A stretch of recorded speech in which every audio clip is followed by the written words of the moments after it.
നമുക്കറിയാം, ഇപ്പോൾ ഏക സിവിൽ കോഡ് ഉൾപ്പെടെയുള്ള വിഷയങ്ങളിൽ കേന്ദ്ര സർക്കാരിനെതിരെ പ്രതിപക്ഷ പാർട്ടികൾ വിമർശനം കടുപ്പിച്ചിരിക്കുകയാണ്.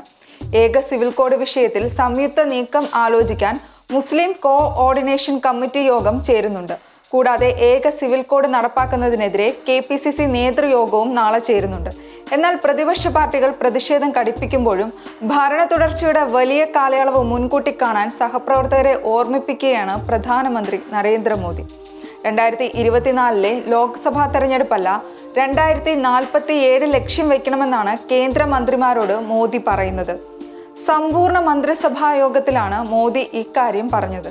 2024 നോക്കുന്നതിന് പകരം 2047 രാജ്യത്തിന്റെ വികസനം എത്രമാത്രം കൂട്ടാം എന്നതിലേക്ക് ശ്രദ്ധ മാറ്റണമെന്നും മോദി പറയുന്നു.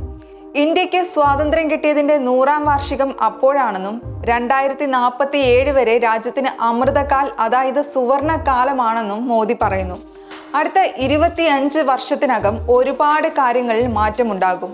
ഉന്നത വിദ്യാഭ്യാസം നേടിയ ഉദ്യോഗാർത്ഥികളുടെ കുത്തൊഴുക്കിന് രാജ്യം സാക്ഷിയാകും. വിവിധ മേഖലകളിൽ അത്യാധുനിക സാങ്കേതിക വിദ്യ ഉപയോഗപ്പെടുത്തണമെന്നും മോദി പറഞ്ഞു.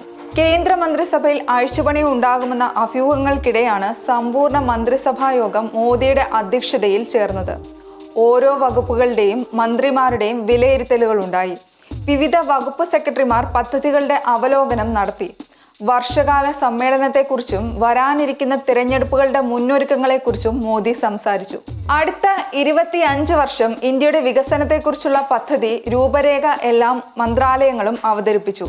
ഇക്കഴിഞ്ഞ 9 വർഷം നിരവധി വികസന പ്രവർത്തനങ്ങൾ കേന്ദ്ര സർക്കാർ ചെയ്തിട്ടുണ്ടെന്നും വരുന്ന 9 മാസം മന്ത്രിമാർ അതേപ്പറ്റി ജനങ്ങളെ ബോധവൽക്കരിക്കണമെന്നും മോദി പറഞ്ഞു. ഏറ്റവും പ്രധാനപ്പെട്ട 12 നേട്ടങ്ങളുടെയോ പദ്ധതികളുടെയോ കലണ്ടർ മന്ത്രിമാർ തയ്യാറാക്കാനും മോദി നിർദ്ദേശം നൽകി. അതേസമയം തിരഞ്ഞെടുപ്പ് നടക്കാനിരിക്കുന്ന സംസ്ഥാനങ്ങളിൽ നിന്നും പുതിയതായി വന്ന NCP, അജിത് പവാർ വിഭാഗം ഉൾപ്പെടെയുള്ള ഘടകകക്ഷികളിൽ നിന്നും മന്ത്രിമാരുണ്ടാകുമെന്ന അഭ്യൂഹങ്ങൾ ശക്തമാണ്. രാജീവ് ചന്ദ്രശേഖറിന് ക്യാബിനറ്റ് സ്ഥാനവും നടൻ സുരേഷ് ഗോപിക്ക് മന്ത്രിസ്ഥാനവും ലഭിക്കുമെന്നും V. മുരളീധരൻ BJP കേരള നേതൃത്വത്തിലേക്ക് മടങ്ങുമെന്നും അഭ്യൂഹങ്ങളുണ്ട്. കേരളം ഉൾപ്പെടെയുള്ള സംസ്ഥാനങ്ങളിൽ പുതിയ നേതൃത്വം ഉണ്ടായേക്കുമെന്നും JP നദ്ദ നേരത്തെ പറഞ്ഞിരുന്നു.